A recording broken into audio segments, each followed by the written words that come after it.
He knocked on the door, and Agnes answered, still holding the phone receiver. Rivera looked at the phone in her hands. The dial tone was completely silent. The line was dead. "Agnes," he said gently, "tell me about your granddaughter, Emma." The phone rang at exactly 12:17 a.m., just as it had every night for the past 2 weeks. Detective Marcus Rivera sat in his unmarked car outside the old Victorian house, watching the windows flicker with sudden light as someone inside answered. Inside, 78-year-old Agnes Winters picked up the heavy rotary phone with shaking hands. The voice on the other end was always the same, a young woman, crying, desperate. "Please help me," the voice sobbed. "I'm trapped. I can't get out. The water is rising."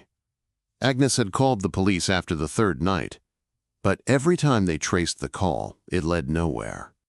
The number didn't exist. The phone company insisted it was impossible. Yet the calls kept coming, always at 12:17 a.m., always the same terrified voice. Tonight, Detective Rivera was determined to solve this mystery once and for all. As he watched through the window, Agnes lifted the phone again. Rivera could see her lips moving, see the anguish on her weathered face. But something was wrong with this picture, something that had been nagging at him for days. The phone line to the house had been cut 3 days ago. Rivera had checked it himself after Agnes insisted the calls were still coming.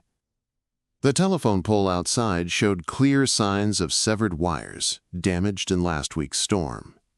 There was no way any call could reach that old rotary phone. He knocked on the door, and Agnes answered, still holding the phone receiver. "The call just ended," she said, tears in her eyes. "That poor girl. I wish I could help her, but she never tells me where she is." Rivera looked at the phone in her hands. The dial tone was completely silent. The line was dead. "Agnes," he said gently, "tell me about your granddaughter, Emma." The old woman's face crumpled. "Emma, she died 20 years ago." Flash flood caught her car on Miller's Bridge. She was only 19, calling for help on her cell phone when Agnes's voice broke. When the water took her, Rivera understood now. The calls weren't coming through the phone line, they were coming from Agnes's memory, replaying every night at the exact time Emma had made her final, desperate call for help 2 decades ago. The mystery wasn't supernatural. It was the human heart's refusal to let go. Agnes had been hearing Emma's voice so clearly in her grief-stricken mind that she truly believed the phone was ringing. Her guilt over not being able to save her granddaughter had created this nightly ritual of phantom calls. Rivera sat with Agnes that night as 12:17 came and went in silence.